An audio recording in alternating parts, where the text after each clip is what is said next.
வணக்கம் வீவர்ஸ்.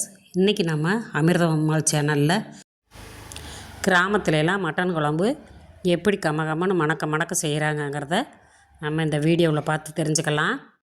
இது மாதிரியான கிராமத்து சமையல் வீடியோ பார்க்கணுன்னா நம்ம வீடியோவுக்கு ஒரு லைக் போட்டுட்டு அமிர்தம் அம்மாள் சமையலுக்கு ஒரு சப்ஸ்கிரைப் பண்ணிவிட்டு பாருங்கள். இந்த மட்டன் எலும்பு குழம்பு சாதத்தில் ஊற்றி மட்டன் கிரேவியோடு வச்சு சாப்பிட்டோம்னா அவ்வளவு சுவையாக இருக்குங்க. இது சாப்பாட்டுக்கு மட்டும் இல்லை, சப்பாத்தி, இட்லி, தோசை, இடியாப்பம் இது மாதிரி எல்லா விதத்துக்கும் ஊற்றி சாப்பிட்டோம்னா அருமையாக இருக்கும் பாருங்க. வாங்க இப்போ இந்த ரெசிபி எப்படி செய்கிறதுன்னு பார்க்கலாம். இப்போ இதுக்கு தேவையான மசாலா ரெடி பண்ணிக்கலாம். இதுக்கு ஒரு 1/2 கப்பு தேங்காய் சேர்த்துருக்கேன். 1 ஸ்பூன் சீரகம், 1 ஸ்பூன் மிளகு, 1 ஸ்பூன் சோம்பு, ஒரு சிறிதளவு பட்டை, 2 கிராம்பு, ஒரு ஏலக்காய், 1 டீஸ்பூனு கசகசா சேர்த்துருக்கேன். இதில் ஒரு 10 பூண்டு பல் சேர்த்து இதை நல்லா மைய அரைச்சி எடுத்துக்கலாம்.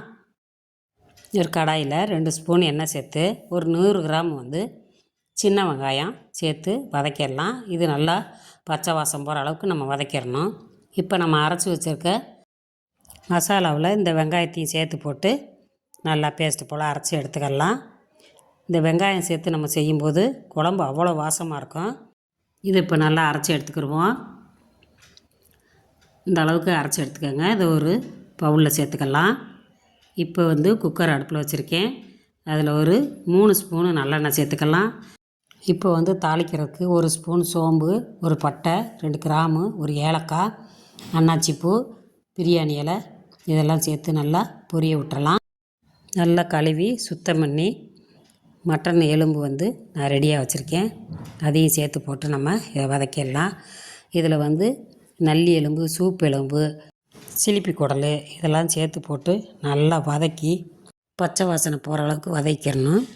இப்போ நல்லா வதக்கிட்டு ஒரு 1/4 டீஸ்பூன் மஞ்சத்தூள், ஒரு 1/2 ஸ்பூனு கரம் மசாலாத்தூள், வீட்டில் அரைச்ச மிளகாப்பொடி ஒரு 2 ஸ்பூன் சேர்த்துருக்கேன்.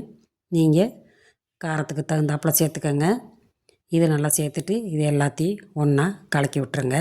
தேவையான அளவு உப்பு சேர்த்துக்கலாம். இதில் 2 உருளைக்கிழங்கு பொடியாக கட் பண்ணி சேர்த்துருக்கேன். அதையும் போட்டுருவோம். ஒரு கைப்பிடி அளவுக்கு தேங்காய் பொடியாக கட் பண்ணி அதையும் சேர்த்துக்கலாம். இதை நல்லா எல்லாத்தையும் ஒன்றா கலந்து விட்டுருங்க. இந்த அளவுக்கு கலந்து விட்டுட்டு இப்போ நம்ம அரைச்சி வச்சுருக்க மசாலாவையும் சேர்த்து ஊற்றிடலாம். இதில் கொஞ்சமாக தண்ணி சேர்த்து அதையும் ஊற்றிட்டு தேவையான அளவு தண்ணி ஊற்றிக்கோங்க. எலும்பு குழம்பு கொஞ்சம் தண்ணியாக இருந்தால் தான் டேஸ்ட் நல்லா அதிகமாக இருக்கும். அதனால் அதுக்கு தகுந்தாப்பில் நீங்கள் தண்ணி சேர்த்துக்கோங்க. இதில் நான் தக்காளியும் வெங்காயம் போடல. நீங்கள் அது மாதிரி போடுறதா இருந்தால் நீங்கள் போட்டுக்கலாம். இப்போ குக்கர் மூடியை போட்டு நம்ம மூடி வச்சிடலாம். இது மூடி வச்சுட்டு ஒரு 7-8 விசில் வர்ற வரைக்கும் வச்சுருங்க. அப்போ தான் எலும்பு நல்லா வேகும். இப்போ நான் 8 விசில் விட்டு இறக்கிட்டேன். குழம்பு பார்த்திங்கன்னா சூப்பராக வந்துருச்சு. கம்மன்னு வாசத்தோட எலும்பு குழம்பு ரெடி ஆயிடுச்சு. இதில் கொஞ்சம் கொத்தமல்லி தழை, புதினா பொடியாக கட் பண்ணி அதையும் சேர்த்துக்கோங்க.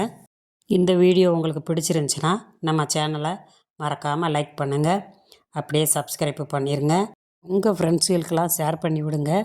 பெல் ஐக்கானை தட்ட மறந்துடாதீங்க. அப்போ தான் நம்ம வீடியோ உங்களுக்கு உடனுக்குடனே சேரும். தேங்க்யூ.